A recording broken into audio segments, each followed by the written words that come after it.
तो कृतविही का मतलब जो कृति माने करने वाला, सुकृति जो होगा, जिसने सुंदर सुंदर दिव्य सत्कर्म किए होंगे, अनंत अनंत दिव्य पुण्य कर्म किए होंगे, उसी पुण्यात्मा के भीतर श्रवण की उत्कंठा उदित होगी।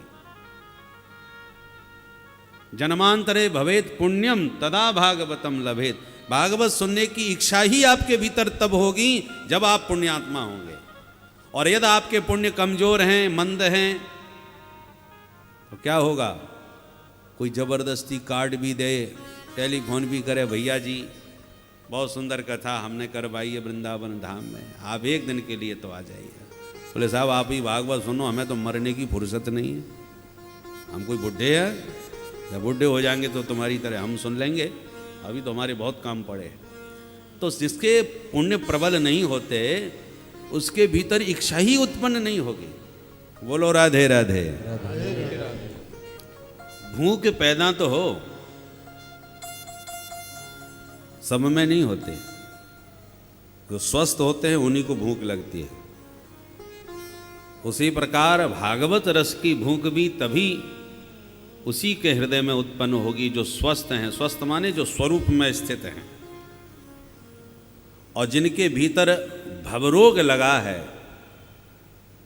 भवरोग ग्रसित व्यक्ति है, उसको न भजन की भूख लगती है न भागवत की भूख रहती है, उसको तो विषयों की भूख रहती है, उसे इसमें स्वाद ही नहीं आता।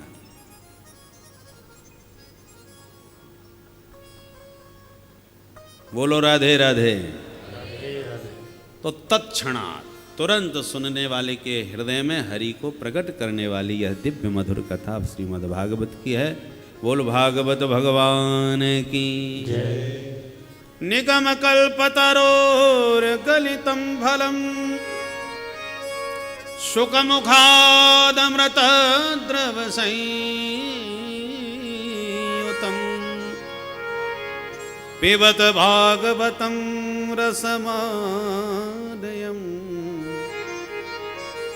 मुहुरहुरसिका भुवि भावुका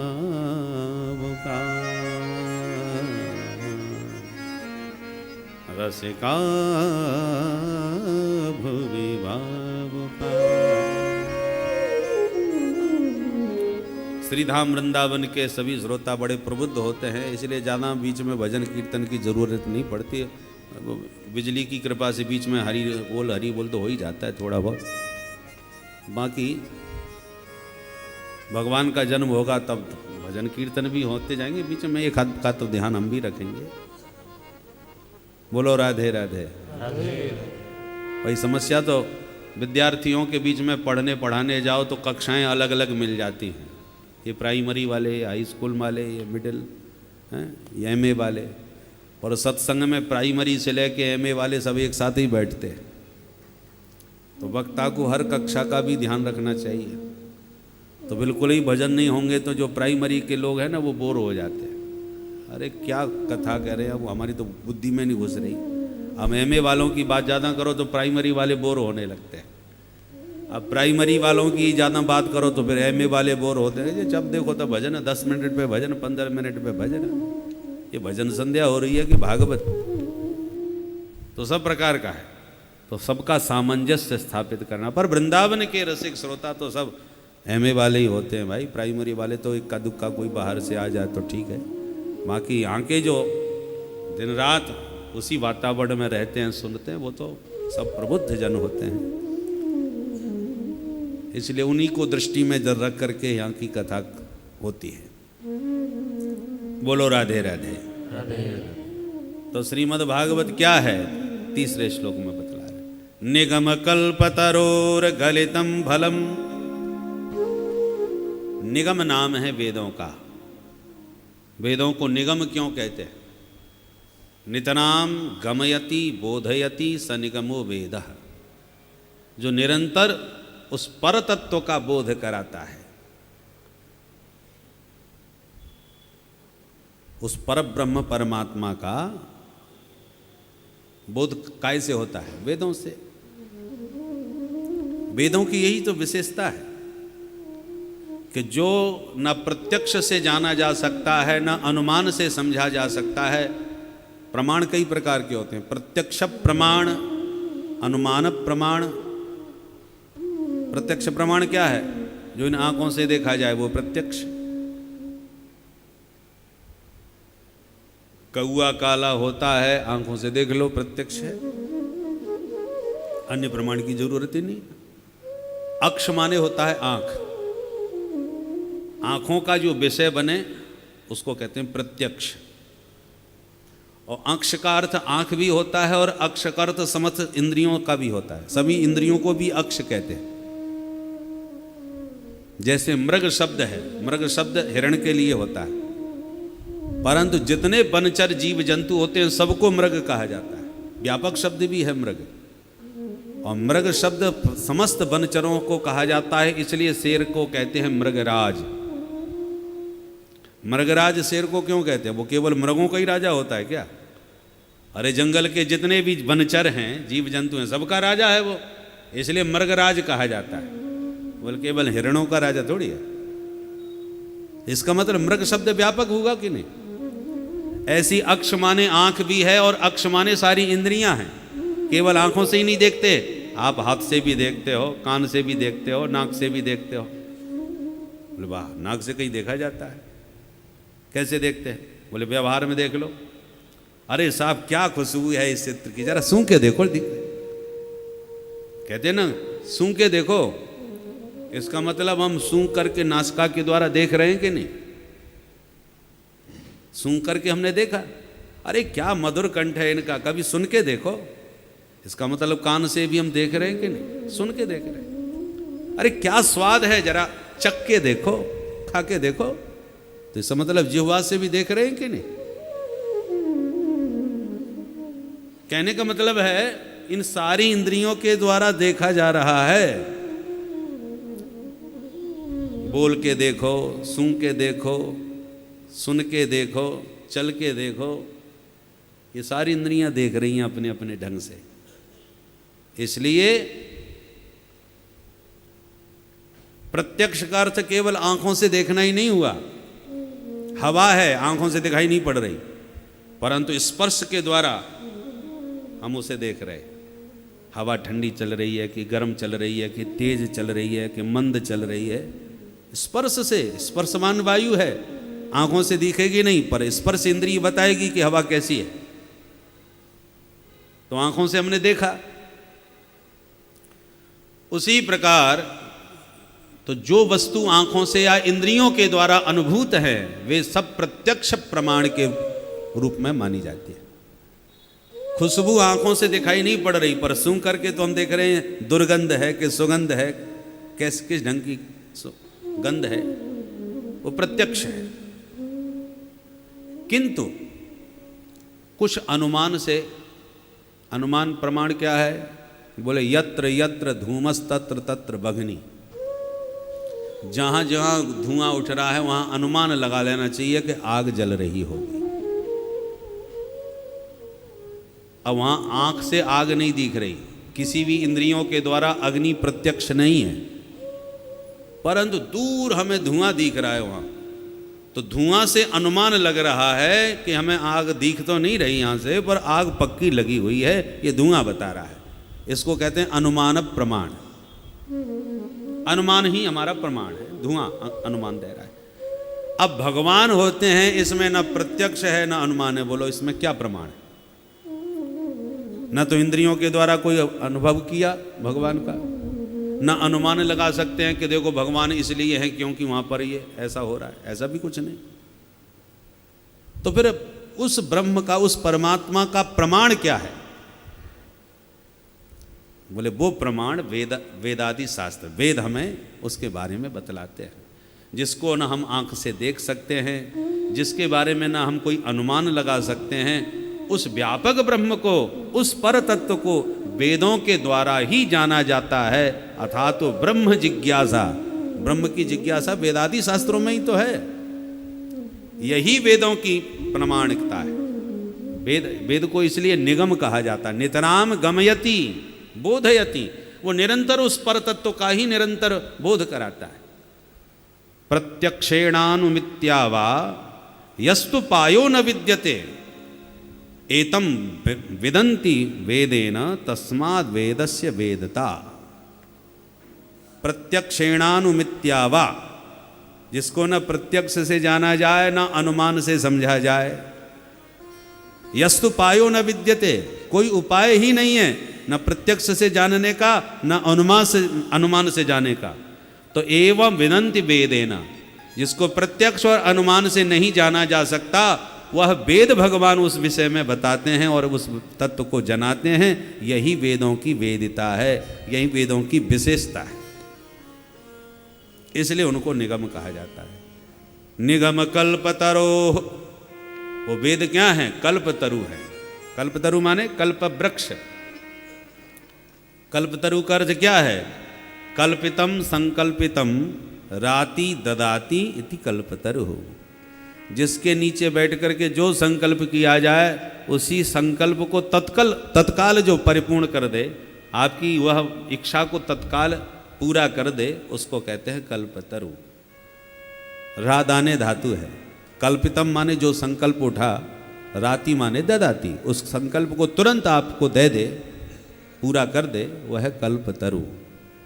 तो निगम कल्पतरो गलितम फलम, वेद रूपी उस कल्प वृक्ष का परिपक्व टपका हुआ फल है श्रीमद् भागवत। किसी ने कहा एकदम पका हुआ फल ऊंची डाली से टपका तो फूट भी गया होगा। बोले नहीं, फूटा हुआ फल नहीं है, साबुत फल है। कैसे प्रमाण है इसका कि साबुत फल है? बोले एकदम डायरेक्ट नहीं गिरा है, इनडायरेक्ट गिरा है। नारायण रूपी डाली से टपका तो ब्रह्मा की डाली पर अटका, फिर ब्रह्मा से नारद जी को, नारद जी से व्यास जी को, व्यास जी से सुखदेव जी को, सुखदेव जी से परीक्षित को, ऐसे डाली प्रति डाली के द्वारा धीरे धीरे धरती पर गिरा, इसलिए नहीं फूटा। और डायरेक्ट गिरता तो फूट जाता। तो सनई सनई अखंडम अवतीर्णम, साबुत भी है और रसीला भी है। बोले अच्छा वो तो ठीक है, साबुत भी है रसीला भी है, पर खट्टा निकला तब? बोले उसका दावा है कि फल मीठा है। बोले सिद्ध करो फल मीठा निकलेगा, इसकी गारंटी क्या है? व्यास जी कहते हैं गारंटी तो हम लेते हैं, मीठा निकलेगा। बोले तुम्हारे कहने से क्या है? फल वाला तो अपने फलों की तारीफ करेगा ही। फल बेचने वाले कहते हैं मलाई वाले केले, तो मलाई से थोड़ी बनाए होंगे, बेचने का तरीका है। एक सज्जन बेच रहे थे, मेरे खरबूजे शक्कर से मीठे, खरबूजे शक्कर से मीठे। तो लोग बड़े प्रभावित, शक्कर जैसे हैं। तो जब खरीदा, खाया तो बिल्कुल सीठे। उसने कहा क्यों रे, हमको उल्लू बनाता है? कह रहा था खरबूजा शक्कर से मीठे। बोले मैं बोल तो रहा था शक्कर से मीठे, शक्कर डालो फिर देखो कितने मीठे लगते हैं।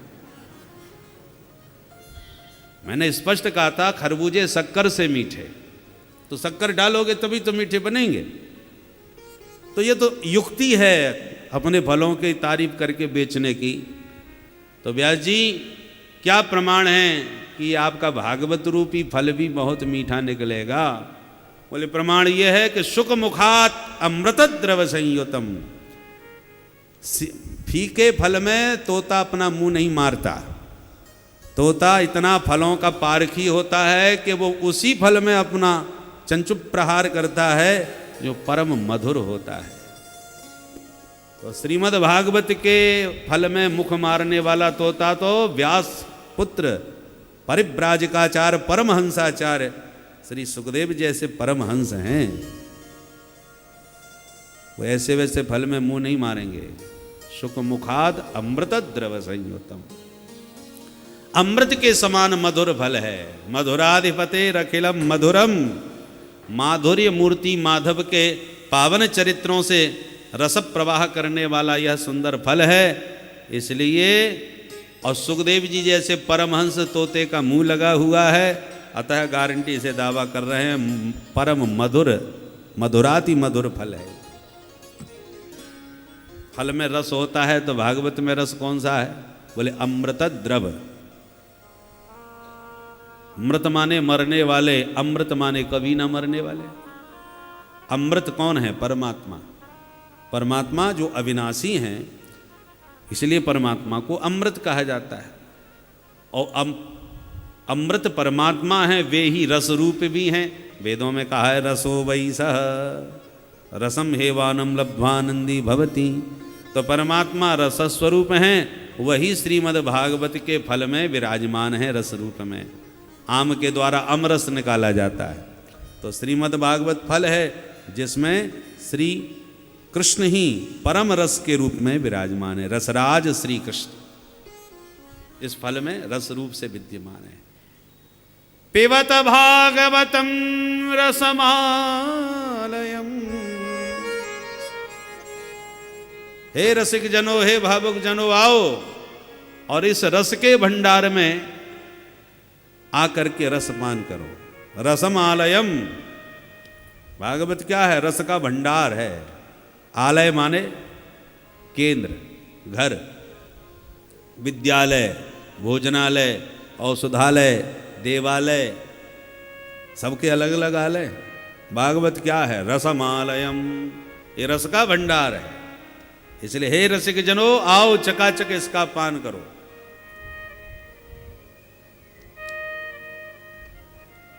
जो रस थोड़ा होता है ना, उसको जरा हिसाब से पिलाया जाता है। भैया धीरे धीरे करके बांटो ताकि सबको मिल जाए।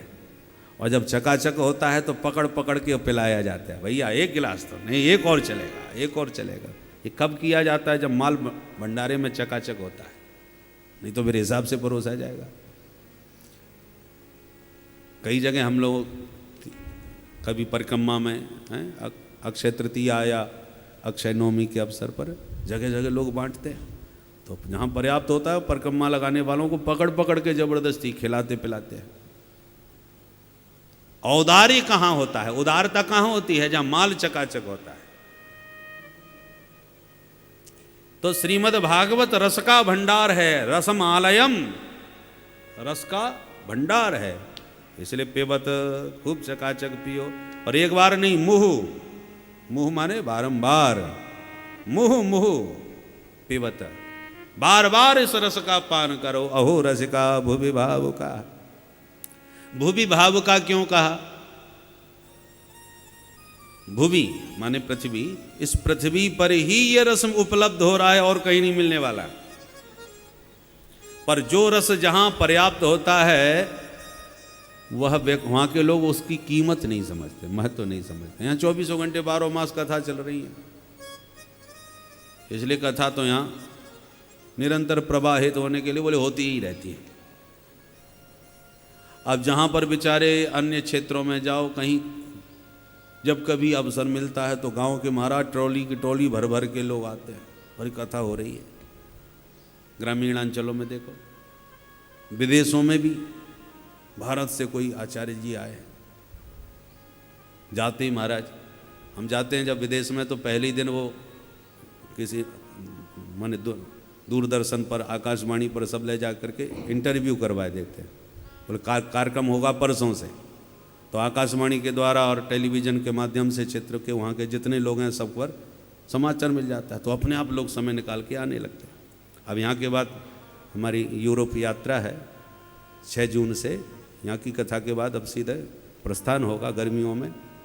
तो वहाँ पर हमने देखा जब जब जाते हैं तो आकाशवाणी के द्वारा वहाँ पर एक सिस्टम है कि जैसे हम आकाशवाणी में प्रसारण हो रहा है तो कोई भी हिंदू वहाँ पर जितने हैं सब लोग प्राय वहाँ रेडियो का प्रयोग ज़्यादा करते हैं, टीवी से ज़्यादा रेडियो का प्रयोग होता है।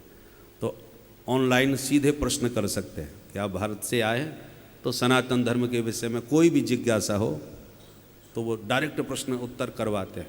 डायरेक्ट किसी ने प्रश्न कर दिया, वहीं के वहीं आप जो अपने बुद्धि विवेक से जवाब दीजिए। तो कई महाराज ऐसे विरोधी प्रश्न भी होते हैं तो लोग हमको पहले ही सजग कर देते हैं कि ऐसे प्रश्नों का ज़रा हिसाब से आप जवाब दीजिए, नहीं तो आप एक पक्षी बन के रह जाएंगे। खैर ये सब मामला है, पर कहने का तात्पर्य यह है कि जब लोगों से प्रचार प्रसार हो जाता है तो आने लगते हैं। तो जब कोई आता है तो वहाँ के लोग उमड़ते हैं, क्योंकि वहाँ हर समय भागवत थोड़ी होती है, पर यहाँ तो हर समय हो रही है। और वहाँ पर एक सिस्टम और अच्छा लगा हमको कि जैसे लेटर बॉक्स होता है ऐसे ही सत्संग भवन के भीतर एक प्रश्न पेटिका, आप हम कथा कह रहे हैं, लोग सुन रहे हैं, उनके दिमाग में कोई बात आई या कोई आप जिज्ञासा उनके भीतर जगी तो प्रश्न लिख करके उन्होंने उस प्रश्न पेटिका में डाल दिया और वो प्रश्न फिर बाद में हमारे पास आ गए। दूसरे दिन आप उन प्रश्नों का समाधान सत्संग के मंच से करें। बड़ा अच्छा, एकदम विद्यार्थियों की तरह जिज्ञासु बन करके ही सुनते हैं। अच्छे श्रोता प्रबुद्ध लोग तो होते ही हैं। तो जो यहाँ चूंकि नित्य सुलभ है सत्संग है, इसलिए कीमत मालूम नहीं है हम लोगों को, पर जरा बाहर क्षेत्रों में जाकर के देखिए, जो तरसते रहते हैं कि कब कोई ऐसा आनंद देने वाला हमें मिले। इसलिए यहाँ भूवि शब्द का प्रयोग कर रहे हैं, भूवि भाव का, अरे पृथ्वी के रसिक भावुक, भारत भूमि के रसिक जनों, क्योंकि भारत के बाहर भी ये रस उपलब्ध नहीं। बैकुंठ में चले जाओ, कैलाश पर्वत पर चले जाओ, महादेव मिल जाएंगे, वैकुंठपति नारायण मिल जाएंगे, पर कथा नहीं मिलने वाली। स्वर्गे सत्ये च कैलासे वैकुंठे नास्तयं रस अतः पिबन्तु सद्भाग्या मामा मुंचन करहिचित। तो ये सौभाग्य इस भारत भूमि के बाहर कहीं नहीं है। इसलिए हे रसिक भावुक जनों, आओ इस रस का अधिकाधिक पान करो। बोल भागवत भगवान की। ये 3 श्लोक आपने सुने। प्रथम श्लोक में मंगलाचरण, दूसरे श्लोक में अनुबंध चतुष्टय, तीसरे श्लोक में भागवत का स्वरूप। मंगलाचरण के द्वारा बतलाया कि हम किसका ध्यान करें, अनुबंध चतुष्टय के द्वारा बतलाया हम किसका गान करें, और भागवत का स्वरूप तीसरे श्लोक में बतलाया कि हम किसका पान करें। ध्येय क्या है, गेय क्या है और पेय क्या है। तो तीनों श्लोकों में ध्येय, गेय और पेय की चर्चा आपने श्रवण करी। बोलो भागवत भगवान की जय। तो अब हम लोग कथा में प्रवेश करते हैं। ये तो भूमिका थी 3 श्लोकों की, पर आइए थोड़ा सा कुछ भगवान का नाम स्मरण कर लें, फिर प्रवेश करते हैं। नहीं तो कुछ लोग कहेंगे जी कि सूखी सूखी कथा चल रही है। बोलो राधे राधे राधे राधे।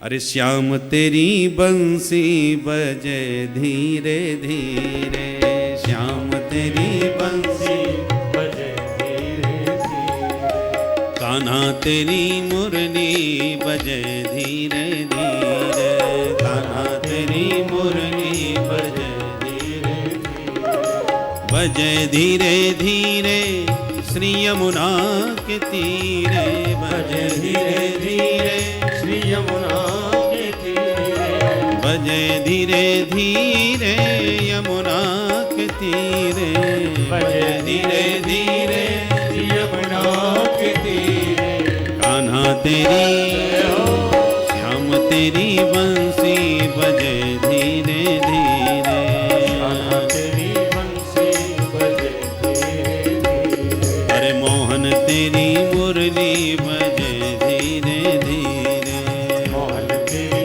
मुरली बजे धीरे धीरे, इत गोकुल उत मथुरा नगरी, इत गोकुल उत मथुरा नगरी, इत गोकुल उत मथुरा नगरी, गोकुल उत मथुरा नगरी, बीच में यमुना बहे धीरे धीरे, बीच में यमुना बहे धीरे धीरे, श्याम तेरी बंसी बजे धीरे धीरे, श्याम तेरी बंसी बजे धीरे धीरे। श्री राधे।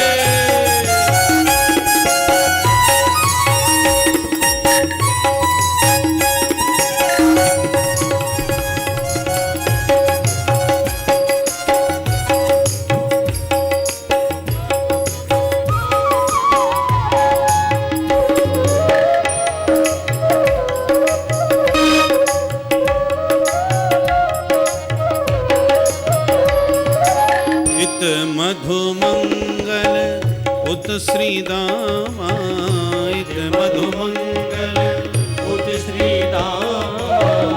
इत मधुमंगल उत श्रीदामा, मधुमंगल उत श्रीदामा। बीच में कान्हा चले धीरे धीरे, बीच में कान्हा चले धीरे धीरे, बीच में कान्हा चले धीरे धीरे, बीच में कान्हा चले धीरे धीरे। चले धीरे धीरे श्री यमुना के तीरे, चले धीरे धीरे श्री यमुना के तीरे। श्याम तेरी कान्हा तेरी मुरली बजे धीरे धीरे, कान्हा तेरी मुरली बजे धीरे धीरे। राधे।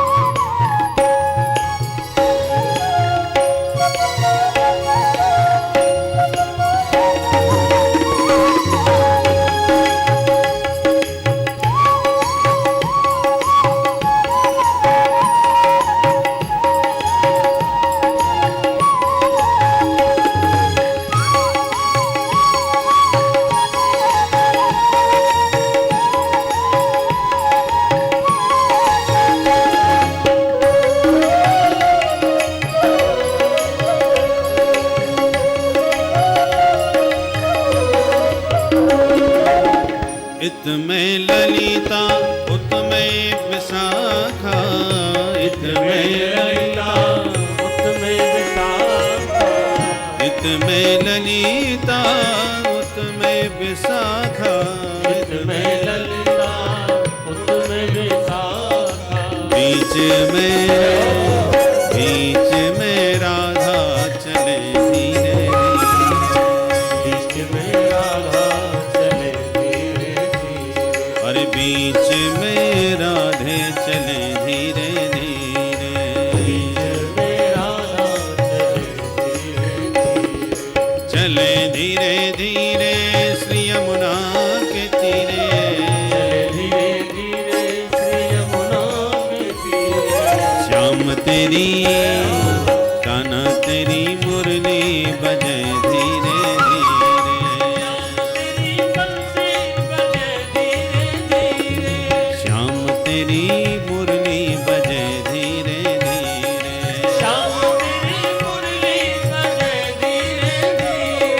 कान्हा तेरी बंसी बजे धीरे धीरे, कान्हा तेरी मुरली बजे धीरे धीरे। ओ बजे धीरे धीरे, बजे धीरे धीरे, हाँ बजे धीरे धीरे। बजे धीरे। बोल बंसी वारे की। तो अभी गाड़ी बहुत धीरे धीरे चल रही थी, अब थोड़ा सा स्पीड पकड़ें। द्वितीय दिवस है आज। प्रथम अध्याय में सौनकादि ऋषियों ने कुछ प्रश्न पूछे सूत जी महाराज से कि भगवान, एक कलयुग आ चुका है, कलयुग के मंद बुद्धि प्राणियों का कैसे कल्याण होगा, पहला प्रश्न। दूसरा प्रश्न, हमारे धर्मशास्त्र बहुत हैं, इन सारे शास्त्रों का सार क्या है। तीसरा प्रश्न, भगवान सर्वशक्तिमान हैं, सब कुछ करने में समर्थ हैं, तो फिर बार बार अवतार लेके क्यों आते हैं, अपने संकल्प से ही दुष्टों का विनाश कर दें। उसके लिए जन्म लेके आना और फिर रोना और भागा दौड़ी करना, ये भगवान को करने की क्या ज़रूरत है। चौथा प्रश्न, अवतार लेते हैं तो भगवान ने भारत में कितने अवतार लिए, क्योंकि भारत में आए दिन नए नए भगवान पैदा हो रहे हैं। तो प्रामाणिक रीति से, वैदिक विधि से भगवान के प्रामाणिक कितने अवतार हैं। पांचवा प्रश्न, जीव के जीवन का परम ध्येय लक्ष्य क्या है। और छठवां प्रश्न है कि धर्म किसकी शरण में जाता है। किम श्रेय शास्त्र सारक स्वावतार प्रयोजनम, किम कर्म केवताराश्च धर्मः कम शरणं गतः। इन प्रश्नों को सुनकर के सूत जी बड़े प्रसन्न हुए और बोले, महात्माओं, लोक मंगल के लिए बहुत सुंदर प्रश्न हैं। 2 श्लोकों में अपने सद्गुरु व्यासनंदन सुखदेव जी का स्मरण बंदन किया। कैसे हैं सुखदेव जी? यं प्रव्रजन्तमनुपेतमपेत कृत्यं द्वैपायनो विरह कातर आजुहाव पुत्रेति तन्मयतया